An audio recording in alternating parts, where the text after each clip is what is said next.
welcome to Improving Mental Health Bullion, and this is our debut Hustings, so sorry if it's a little bit chaotic, but we just wanted to encourage some of our visitors and some general public to kind of get out there and vote, and this was the reason we wanted to kind of do this, so people have a more of an understanding of what policy, like what the candidates are actually standing for in this election. So without further ado, if we let each candidate introduce themselves, starting with the Liberal Democrats. Hi, so my name is Alan Bullion. I'm standing for the Lib Dems in Gillingham and Rainham. It's fair to say that we have quite a lot of mental health policies in our party, and also directly as a candidate in my family and friends and wider community, I've had a lot of experience with mental health issues in different ways.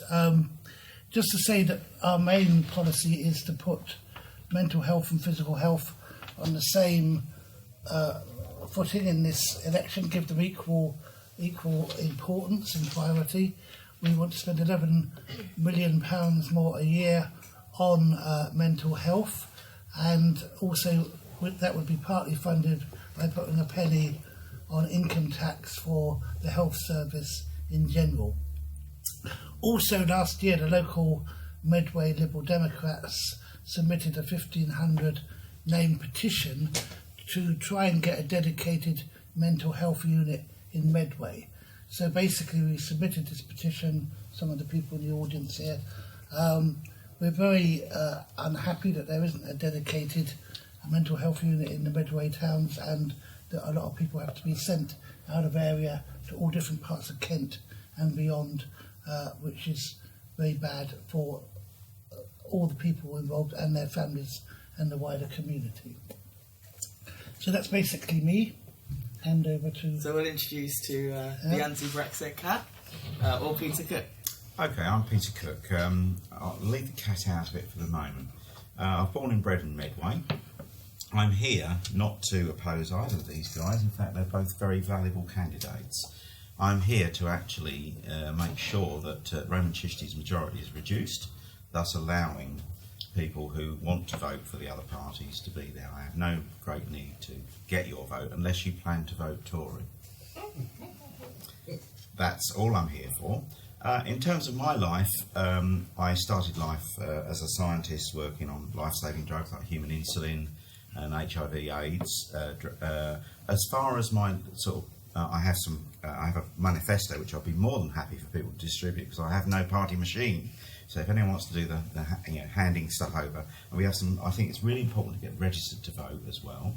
In terms of mental health, a friend of mine, Professor Susan Greenfield, did say a few years back that mental health will be the abiding biggest disease in the 21st century. So it's very important. We see it all the time on the streets of Medway in minor and major ways. Last night I was up at a kebab shop where a fight broke out between some people who, well, one of them clearly needed some help. Unfortunately they got medical help, but they didn't get the help they needed. I had to phone 999 to sort of stop the fight. It's very important. It is the disease of our age. We've been so clever in my pharmaceutical life at curing many diseases or stopping them, that mental health becomes really, really important. Now, I am standing as a cat, but that shouldn't detract from the serious issues. But I am here really to support the others, and really say I've just been actually arrested yesterday for using an expletive, so I won't say that word. But we are completely anti-Brexit. Cats like kippers, so we're friends with UKIP insofar as if they take the Tory vote, that's okay with me. But all these other guys, you should give them full attention for what they have to say. And my principal policies as the cat is to convert the Medway Tunnel into a giant cat flap.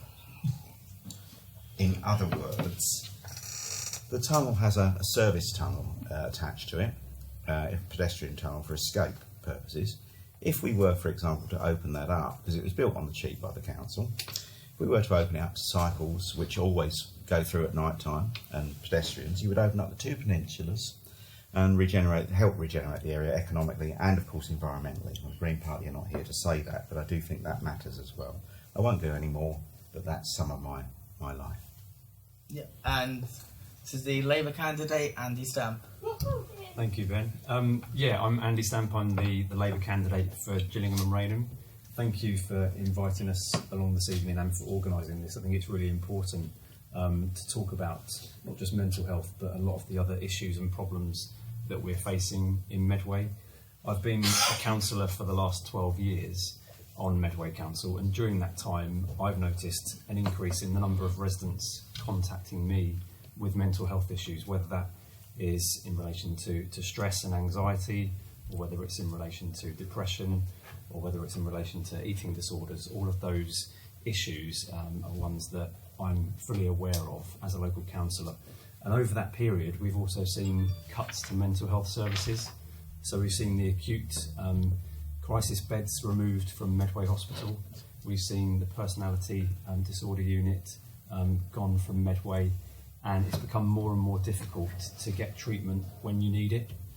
So it's a really big issue, and as Peter said, I think we're facing an NHS crisis, but also a mental health crisis, and all of those issues, whether it's physical health or mental health, need additional investment.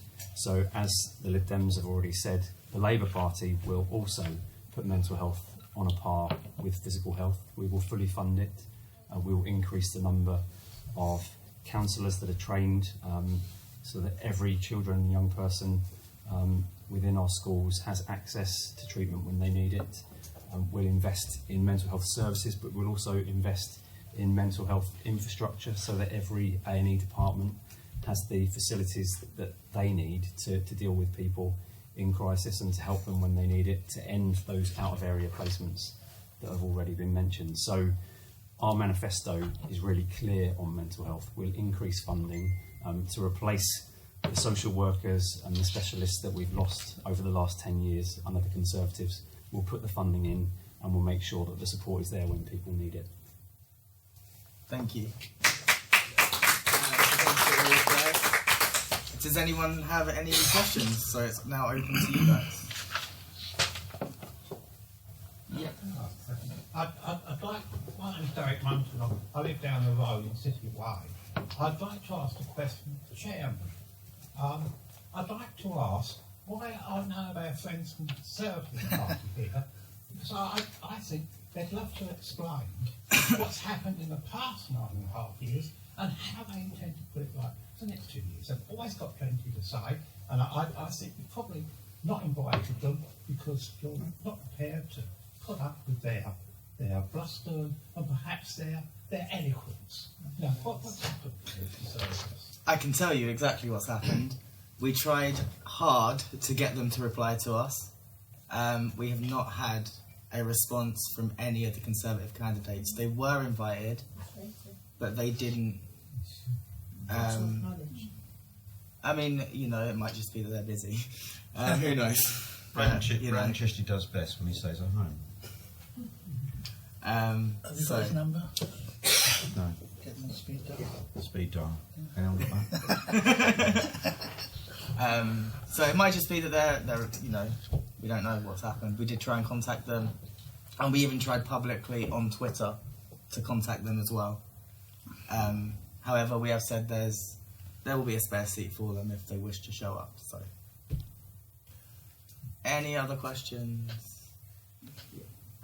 So my question is for all candidates.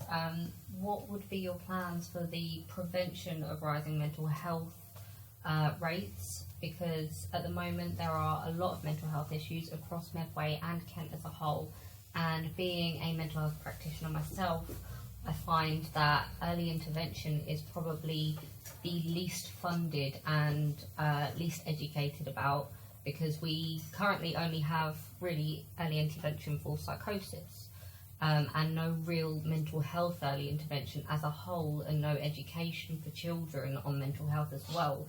And CAMS is especially underfunded as well, which would surely increase a lot of mental health issues from a young age, which is usually where mental health issues stem from.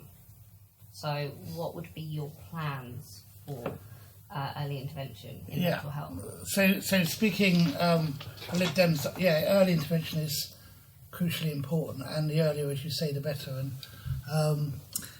it is noticeable, and some figures have come out only this week, as you say, for teenagers particularly, but also going younger than that. So the Lib Dems believe that there should be much more provision within schools, within youth communities themselves. I mean, one of the practical things about knife crime, for example, a lot of youth centres have shut over the years inevitably. We would look to try and reopen more youth centres, and as part of that, provide mental health education and facilities for people to come and talk about their issues. And also, even earlier than that, in primary schools as well. There should be, I agree, there should be provision right across the board. And although the main focus of recent years has been on adults, I think you're right. If you don't intervene early enough, then you reach a crisis point, by which time it can be too late. You see people getting drunk on the street, and then stuff escalating from that when they're maybe 18, 19. But clearly you need to get to the root of the issues, and then they may be very complex issues, because they may be within the family, they may be social, they may be economic, all sorts of issues. But I think just also knowing that there are people, I think one of the crucial issues to me is knowing who to talk to. A lot of people don't know where to go, they don't know who to speak to, they only find out by chance, speaking to somebody else, I'll go and see this particular person. But it's about information and education, and the schools and colleges, I think, play a really important part in that process. So that's for me. Thank you, Alan. Yeah. I'm going to agree with what Alan said and what you will say before you said it, and focus on two things: the upswing of what you're asking, but the downswing of what's not happening right now with Rainham Chishti. From personal experience, I was taken by someone to see Mr. Chishti about being punched in Medway by some people that clearly had some issues of aggression. They found my t-shirt offensive, but normally one talks about that sort of thing. You don't punch people. Mr. Chishti's done absolutely nothing about that. I'm only using myself as an example, because I think it illustrates the norm, and I am able to make quite a fuss about such things. Most people don't have that ability, and that is a crying shame. Now, I'm going to then go on to say that prevention is better than cure. We have so much focus on what you might call cure strategies, which is where the police are always propped up by the Tories to bang people up and do things to them. They would not have so much of a problem needing to do that if there were proper strategies in place for people. I had the privilege of going to the centre just up here, just up Luton, for some support for mild depression, and catching people early. And we need those places to be available and visible to people. And I think there's another thing, actually, that we've fragmented communities over the last 30 or 40 years into microcosms, and where people live in their house, they don't know their neighbours. I think there's a whole bigger agenda to start properly funding places like the Sunlight Centre to become places where people can start to help themselves. Because sometimes actually talking therapies are really valuable, sometimes they don't help, but nonetheless, as we become more and more units in society, that isn't a healthy place to be. And Brexit has, of course, divided us into ostensibly 52-48, but actually it's fragmented us into tiny pieces, and that rebuilding needs to take place. I wrote a book that essentially uses therapies or therapeutic approaches to rebuilding relationships, called Let's Talk About Brex, which talks about John Heron's approach to different sort of interventions, push interventions where you tell someone, like a doctor, you're doing things, and pull ones where you listen to people. And those listening things, the thing that most old people are short of, who suffer from depression, is being heard. Andy? Yeah, I think you're exactly right to talk about prevention rather than cure, because that is where we can nip a lot of the potential longer term mental health issues in the bud from an early age. I've already said about the last 10 years that funding for a lot of our mental health services have been cut, and nowhere has that been seen more than in terms of local council budgets. So the councils across the country have had their funding cut by 60% over the last 9 years. And what that's meant in Medway is that the Conservative run council has closed Sure Start children's centres, which provide practical and emotional support for parents and their babies. We've had youth services cut by 62% in terms of their budget. Our youth service in Medway does a fantastic job, but they're simply not able to reach as many young people as they would like to and as they need to in order to make a difference. We are facing a mental health crisis, but it's because only 1 in 4 children and young people have access to a mental health professional. And in our manifesto, we've been really clear that we want to double the amount of funding to mental health services for young people, and we've got a specific Young Healthy Minds programme that we want to deliver across the country, and that will mean that we'll recruit almost 3,500 qualified school counsellors so that every pupil has access to them when they need it. And locally, I know schools are doing a fantastic job, but sometimes it's a little bit patchy. Some schools are better than others. I was speaking to a teacher at a secondary school the other day, and they've started a peer-to-peer support mechanism within their schools, and they're training members of the sixth form to offer peer support to younger pupils who might be struggling with their mental health or just generally having issues at school. So there's a lot that needs to be done. There needs to be the funding there, but there needs to be a practical, dedicated programme for young people in terms of prevention. And in terms of funding for local council budgets, we will increase that. We will reopen the 1,000 Sure Start children's centres that have been closed over the last 9 years, and we'll ensure that youth services are properly funded. Thank you. Sorry, just as a counter question, you talked about adding another mental health service in Medway, because we don't actually have a primary mental health service unit in Medway. What would you include in that service? Because obviously there are various different mental health services. You have younger adults, you have adults, you have acute, forensic, everything. What would you plan on having in that unit? So specifically in Medway, we wouldn't know exactly what our national manifesto would translate to for each community, but what we will ensure is that every accident and emergency has the ability, the resources, the facilities and the trained staff to help support people in mental health crisis, because what we're seeing at the moment is when hospitals are oversubscribed and we haven't got any acute mental health beds in Medway, we're finding people in crisis who are being put in the custody suite at Medway Police Station, which is a totally inappropriate setting for them, which can only compound some of the issues that they're having. So we will ensure that accident and emergency departments in every hospital up and down the country has the resources and the staff to deal with it, and that there's the acute hospital beds to help people in crisis. So I can't give you much more of an answer than that in terms of what a government nationally would do, but I'm confident that we will put the resources in to deliver that. Okay, equally, would you include more training for police staff? Absolutely, yeah. I mean, within Medway, I meet regularly with the police, and I know that a lot of staff have actually already had training, but they do need more support. And often when they ask other service providers to intervene, that support just isn't there, and police resources are actually being taken up. The custody suite is being taken up by people in crisis, and that clearly can't continue. Thank you. Thank you, guys. Any other questions, Simon? Yes, thank you very much, all three of you, for this evening. It's been very helpful so far. My question, I mean, we were talking about the resources towards dealing with people in crisis, people who've gone down the alcohol, drugs route, who are using substances because they've got problems. But what about the causes of the problems? What is it that you're planning to do? I'm asking all people there, about actually why are people going into, why do we have the crisis we have now? Why is it getting worse?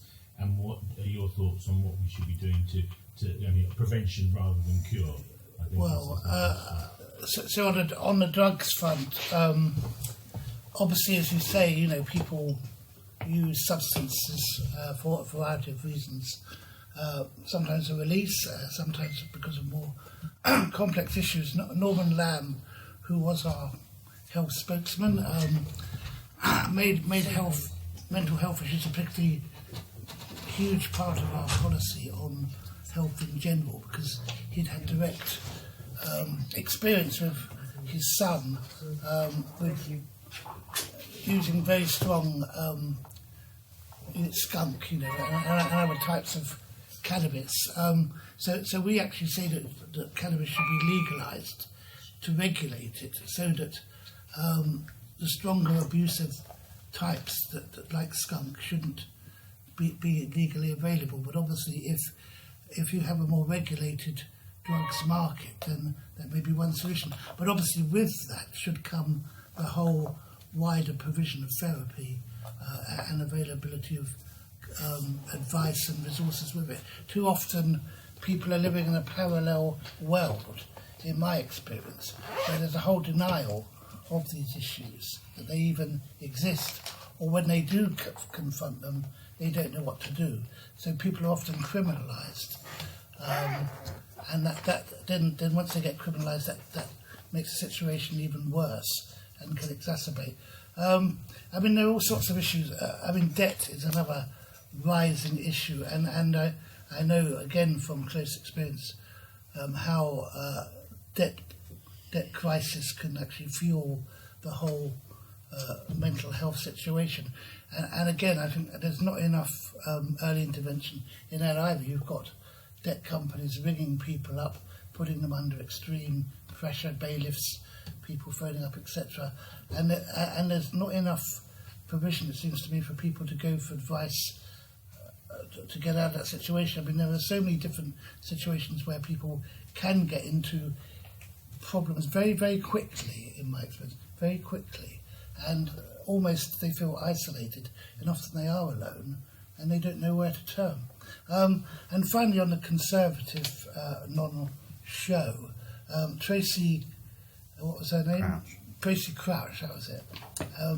Tracy Crouch, actually, some of you in this room may remember, was appointed as a loneliness czar for the Tories, a job she didn't do very well, or she only did it very briefly.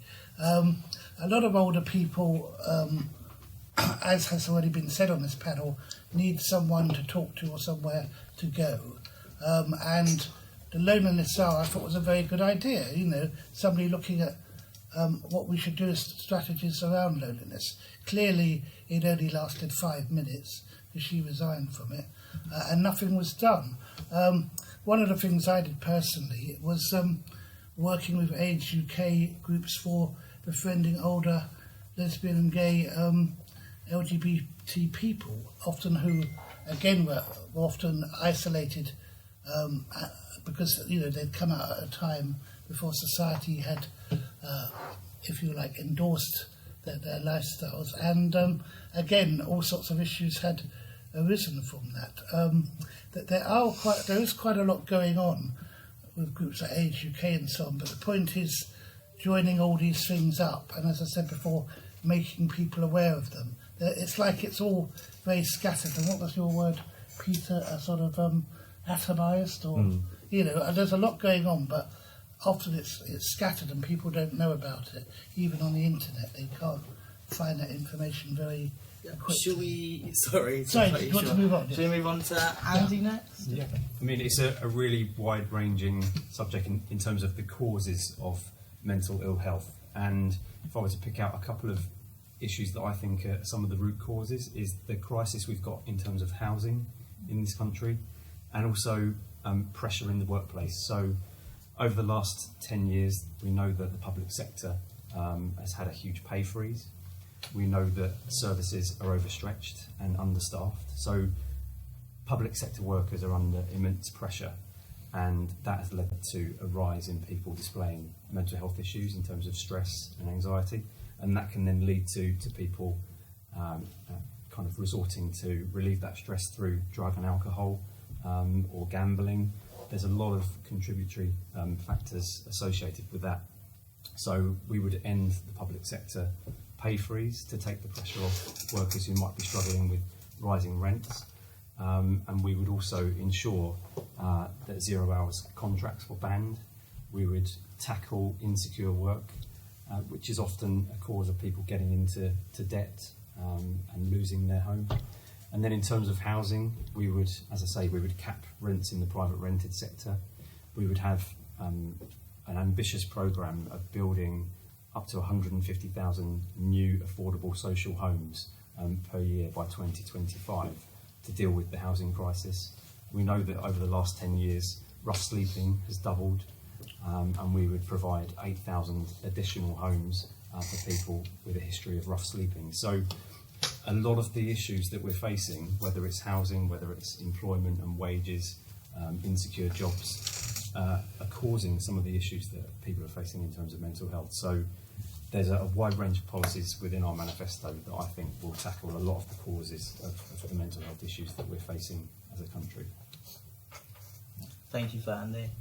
And Yes, several points. I agree with Alan on legalising cannabis, not because I particularly use it, but I think it actually will take away one of the great stigmas of society. Hard drugs, obviously, they're a different matter, but nobody ever actually smashed anyone's face in while they were laying asleep on a bit of dope. I would legalise catnip, of course, as well. But to be more serious, I come back to the answer to this lady's question about atomisation of society.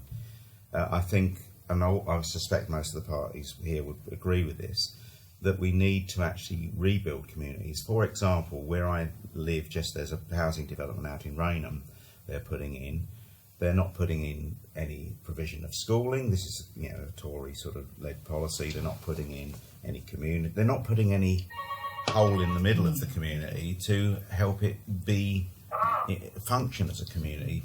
And I think that it really starts right in the house and right in the community. And they're not even putting in additional sewage. I believe Motney Hill is now at breaking point. So never mind Brexit, we might end up with Brexit if we're not careful. And the last point I'll make is that Brexit itself has been the cause of a lot of mental health, stress and other anxiety problems. And this is on the record as well, you can research it. We've got to stop Brexit, and that would be an immediate small help to this, because people are uncertain. The one thing I thought I'd try and get through the evening and find something to say positive about the Tories, even though they're not here. The one thing they did well was actually to put the cap on gambling. That was a good thing, because many people who are without money, it's that staircase that leads down to other problems. So, my goodness, I've said something positive about the Tories, but it wasn't Raymond that did it, and Tracy Couch is now lonely. But you remember why she resigned? Because the Tories delayed. Absolutely. That cap, so she actually delayed because, resigned because of that. Yeah. thank you guys. Is there any other questions from Mel? I want to talk about people who have got a disability and who are in a wheelchair. What are you going to do for the people that can't work and who have got a disability and bus passes, and also people in wheelchairs that can't go and work out? What are you going to do for them? Should we start off with Andy this time? Yeah, so over the last 10 years, I think we've seen the increasing demonisation of people with disabilities, and that is totally unacceptable, whether it's in terms of the benefit system, whether it's in terms of kind of appeals that people are making and put under a lot of pressure to go back to work when they may not be fit enough to work. And we've seen services that provide support and help to people with disabilities cut significantly, and all too often the burden is placed upon the charity and voluntary sector to provide that support. And I don't think that there's enough support from central government in terms of direct service provision to have a tailored approach to each individual and look specifically at their disabilities and their needs, and providing them with the right tools and skills and equipment to make sure that if they are fit enough to work, they have the reasonable adjustments that they need to go back to work, but also recognising that everybody's different and you might not be able to have a full-time job because of the disabilities that you've got. So it's having that tailored approach to every individual, making sure that there's not a one-size-fits-all system, which appears to be the case now. Thank you for that, Andy. Should we go to the Alan? Alan? Yeah. So yes, no, I hear exactly what you say. I think access to work and other things in life, if you have a disability, can be very, very difficult. I was diagnosed as dyspraxic, that is, having coordination issues as a teenager, which has led to all sorts of issues. Fortunately, I've managed to largely overcome them through my own efforts and those around me, and telling people close to me that I've had this and they can help me through that situation. And I've been able to work with it. But one practical point was my handwriting was absolutely appalling, and people said they couldn't read it. And actually, it then became a godsend when the keyboard came along, because I could use that, and that overcame the.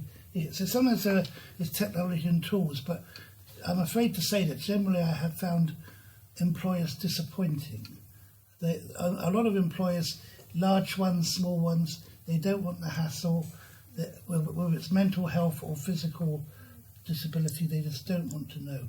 Companies are getting better, but there's a huge, whatever government does, often it's down to an employer. You can tell them, but whether they will listen to you or do anything about it, it's a two-way street. Yeah. It's complicated And the other practical thing I would say is, as a user of rail services a lot, one of my big bugbears is access to railways. Yeah. And whether it's on the underground, there are 700 rail stations over this region alone, I believe, that have steep stairs and all sorts of access issues. And every time I've raised this with the rail providers, they said, "Oh, well, it's too expensive." Gradually, if you have a very extreme railway station issue where the station is used a lot and there are only steps and so many users, 1 million users a year, you can get some funding. But a lot of the smaller stations, unfortunately, are left to fend for themselves. There are so many issues that people don't realise on a daily basis until they have to confront them themselves. Yeah, but going back to what you were saying about people in jobs. Yes. Yeah, Katie, did you want to make an answer first, or? Yeah, I I have 3 words to say. Ian Duncan Smith No. has presided over the decline of this to the point that you raised this question, is the first point to make. I don't think Raymond has particularly accelerated that here, so I can't pin that on him. But nonetheless, the policy set by the government trickles down to you guys, and it has all sorts of ramifications, which I see daily in Gillingham High Street, in the cafes and what have you. There are all sorts of minor things, which are major things to people seeking employment or trying to get along and get through life, as it were. So there's that, I think. I think that the Tory policy on all this is quite the hostile environment. It has all sorts of hostility for all sorts of people that don't have the normal set of abilities to get through life. So that's the first thing to say.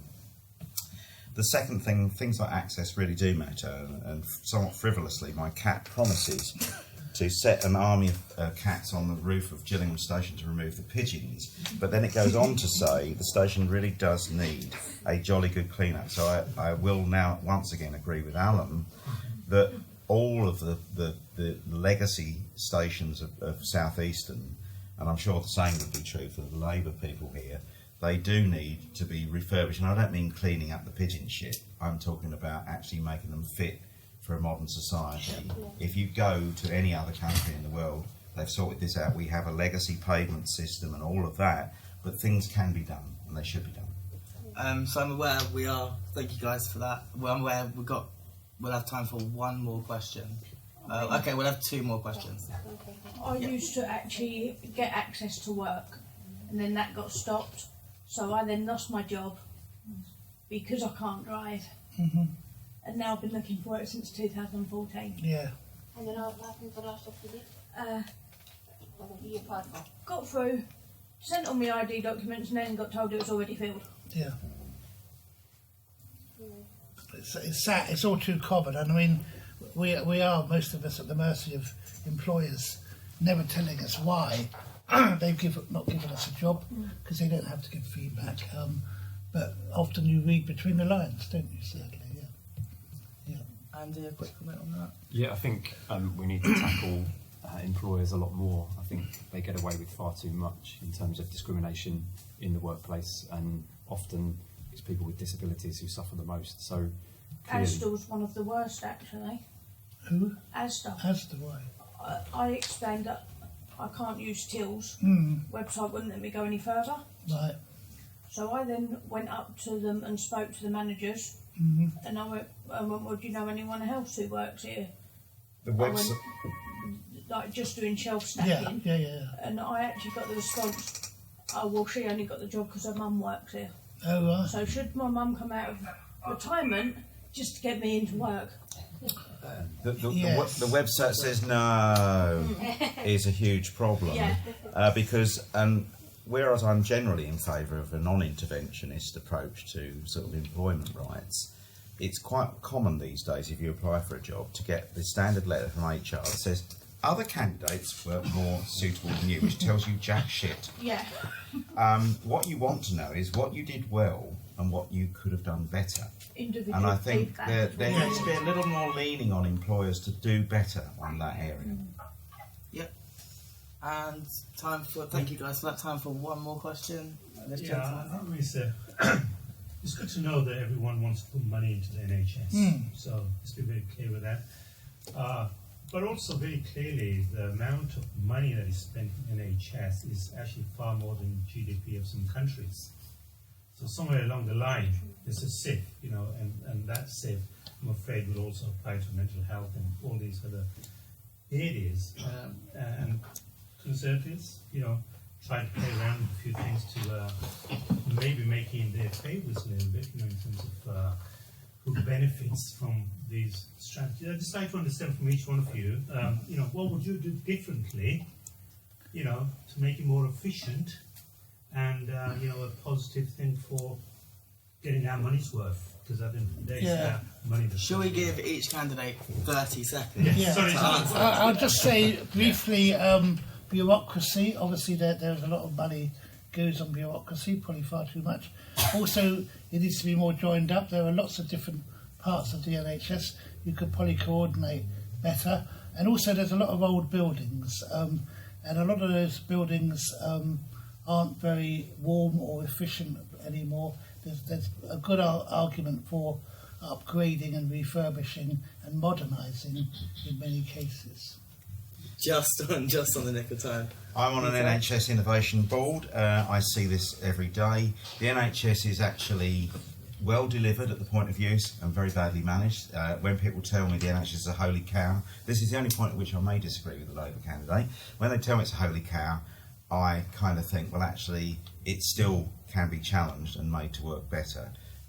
If you're really ill, you do well in the NHS, and every time I've been to Medbury Hospital, it's been great, but actually there's always efficiency gains to be made. 30 seconds. Thank you. yeah, there definitely needs to be more efficiencies made. I think two key areas.